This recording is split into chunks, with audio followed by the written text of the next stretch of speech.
बस अब हमें और कुछ नहीं करना है। और महाराज अपने बेटा को बुलायो, कहा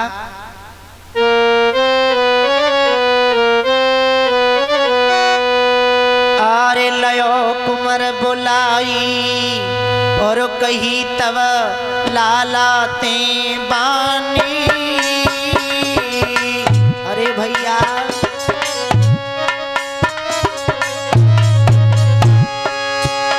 अरे लयो है कुंवर बुलाए कही तब बेटा ते बानी। और राज काजल समारी लला मेरी बात लासानी।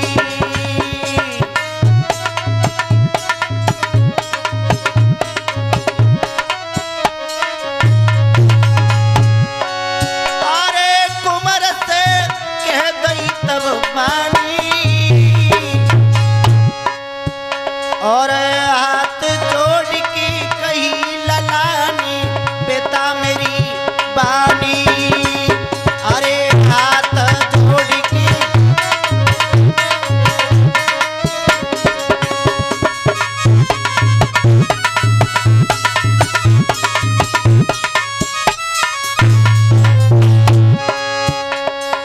अरे के तब आज हम ही करने जो जाए। अरे के तब को हम ही अरे जाए। और तब करने अद्वैत लला वो जल्दी से जाए।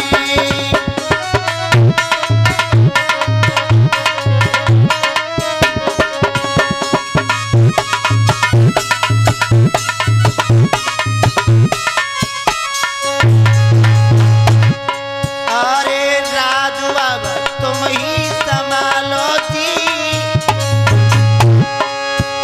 और बात लो मेरी मान राज को तुम संभालो जी।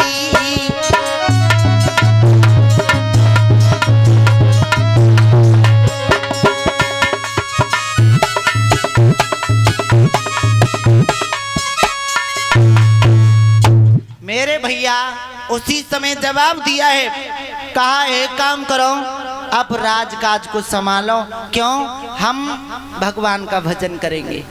भाइयों उसी समय ये शब्द कहे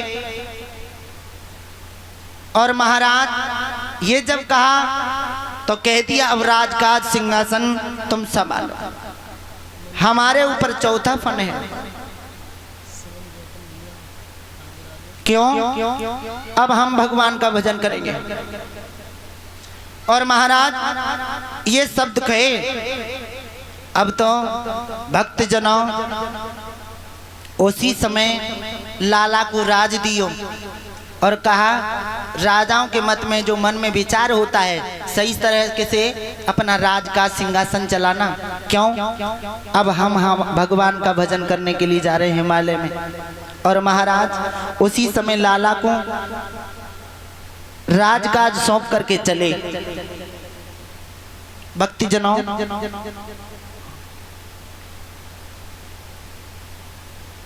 उसी समय लाला को कुंवर को जैसे ही शब्द ये समझाए राज दिया।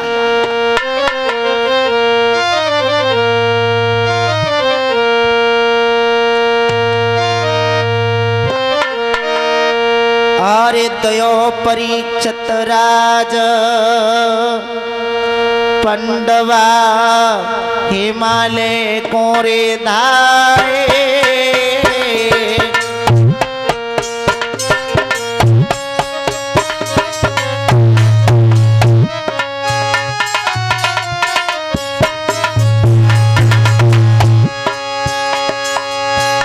अरे दयो कुंवर को राज पंडवा हिमालय कोरे धाए। अरे राजदीत सब बताई पंडवा हिमालय को धाए।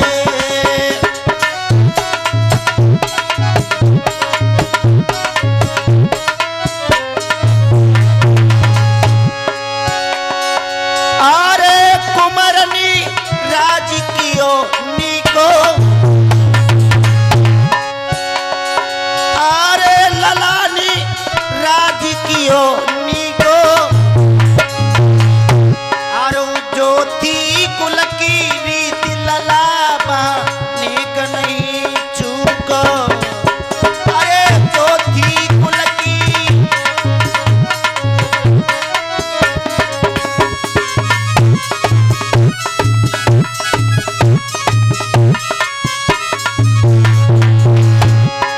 अरे फेरिया के ठकरन धाए अरे फेरिया के ठकरन धाए और जंगल गए नियराई ब्रात तब जंगल में आए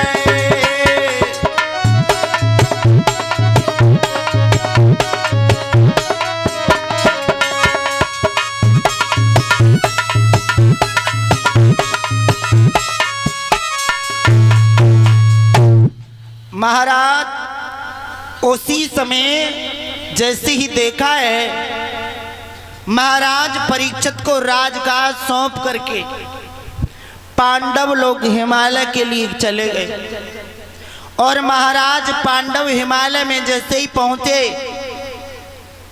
लेकिन उन्हें तो भगवान का भजन करना था। अब परीक्षित को जो राजकाज सौंप करके चले गए थे एक दिन महाराज परीक्षित ने सोचा कि मेरी इस जनसभा में कोई दुखी तो नहीं रह रहा है और महाराज प्रत्येक राजा का मत ये होता है और पहले भी होता था और आज भी होता है लेकिन करते नहीं। और महाराज क्यों अगर उस राजकाज को हम सही नीति से राजा चलाए वो राजा कहलाने का अधिकारी होता है। राजा का मतलब ही यही होता है। महाराज उसी समय परीक्षित महाराज ने सोच लिया है कि मेरे जो पूर्वज ने वो मेरे लिए राजकाज सौंप करके गए हैं उस दिन से मैंने देखा नहीं है। तो घोड़ा पर सवार होकर के जंगल की ओर पहुंच गए और महाराज जैसे ही जंगल में पहुंचे तो क्या देखा एक गाय बुरी तरह से चीखती हुई चली जा रही है और एक आवाज लगाती जा रही है उसके पीछे एक काड़ा करूप चांडाल भागता जा रहा है मारता हुआ और महाराज एक ही आवाज दे रही है पृथ्वी वो पृथ्वी रूपी गाय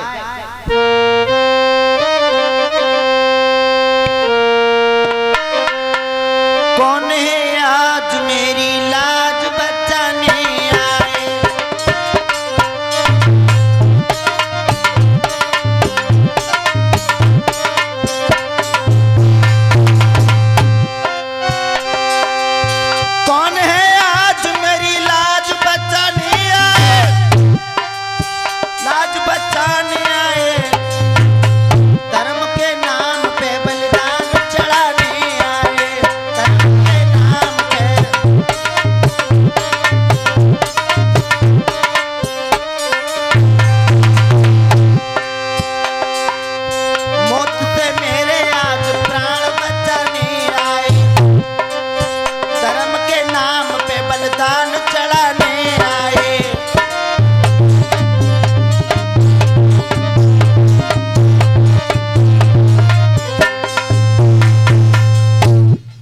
चली जा रही है। अरे कोई है मेरी रक्षा करने वाला।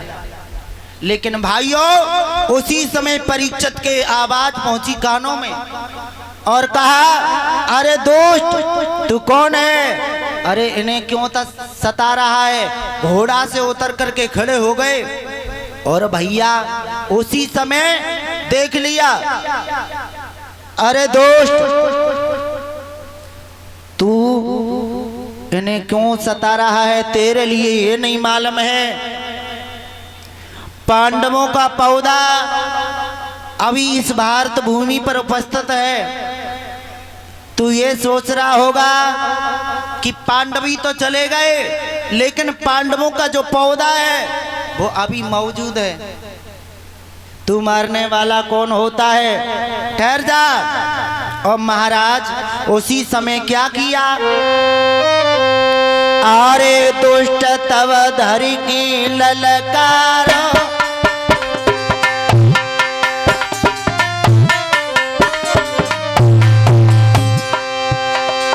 अरे दुष्ट तब धरि के ललकारो,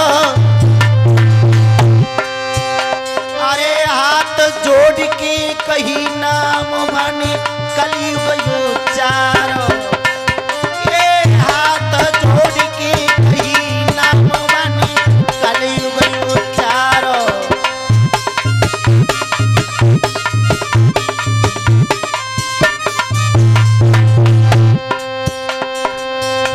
दिया है तलवार को लेकर के कहा, अरे दोस्त तू मारता जा रहा है, ठहर जा।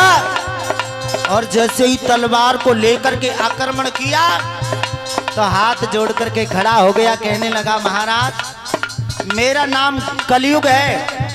कहा दोस्त काला करूप चांडाल, तू इनको मारता क्यों है? हाथ जोड़ करके कहने लगा भैया क्षमा करना, मेरा नाम कलयुग है।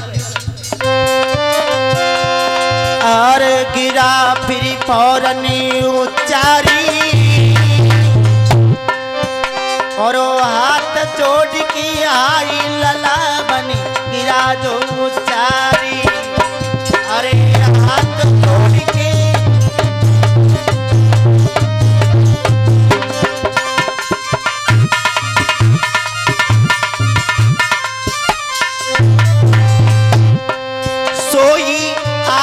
बड़ी की ब्रात, दुष्ट को भोरन ललकारो, सोई आगी बड़ी की लला, दुष्ट को भोरन ललकारो।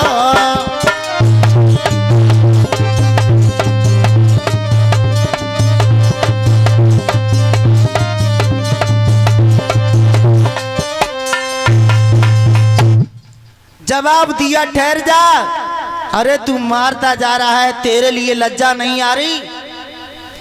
कहा महाराज तू क्यों मार रहा है? आगे बढ़कर के पूछ लिया, एक बात बताओ, गाय से पूछा तुम कौन हो? हाथ जोड़ करके कहने लगी महाराज मेरा नाम पृथ्वी रूपी गाय है। और थोड़ा फिर पीछे हटके पूछा क्यों? जो बैल रमाता आ रहा था, क्यों तुम क्यों परेशान हो? जिनका एक ही चरण रह गया है भैया, और 3 तो टूट गए। कहा महाराज मेरा नाम धर्म रूपी बैल है। दोनों ने वृतांत तो बताया। पीछे हट करके चांडाल से कहा एक बात बता, तू क्यों सता रहा है इसको? महाराज मैं क्या बताऊं, जो अत्याचार करता है उसके लिए मैं दंड देता हूं। मेरा नाम कलयुग है, और मेरा नाम कलयुग इसलिए है कि जो मेरे युग में जैसा करता है वैसा परिणाम मिलता है। और मेरे युग में बड़ी बड़ी खासियतें हैं। जो मेरे बड़े भाई थे द्वापर त्रेता सत्ययुग, वो तो चले गए राज करके, अब मेरा शासन आने वाला है। इसका मतलब महाराज मैं एक और बात बता रहा हूं कि मेरे भाइयों के राज में गर बाप करता था तो वो पाप बेटा के लिए भोगना पड़ता था। और तपस्या करोड़ों वर्ष तपस्या करनी पड़ती थी तब भगवान की प्राप्ति होती थी। और महाराज मेरे युग में ऐसा कुछ नहीं है। मेरे युग में तो जो जैसा करेगा वैसा भरेगा। मेरा नाम कलयुग है, जो जैसा करेगा वैसा भरेगा। और जवाब दिया है महाराज मेरे युग में बड़ी बड़ी विशेषताएं, मेरे लिए कृपा करके थोड़ा रहने के लिए निवास दो। जवाब दिया रहने के लिए निवास मांगना चाहते हो? हाँ। उसी समय परीक्षित कहने लगे हैं कि तुम्हारा रहने का निवास जहां होगा, जहां जुआबाजी होती हो वहां तुम्हारा निवास हो। बोले और दो? बोले जहां वेश्यागर्ती होती हो वहां तुम्हारा निवास हो। और महाराज जहां बारूड़ी पीते हो लोग वहां तुम्हारा निवास हो। और बोलो महाराज जहां झूठी गपोलियां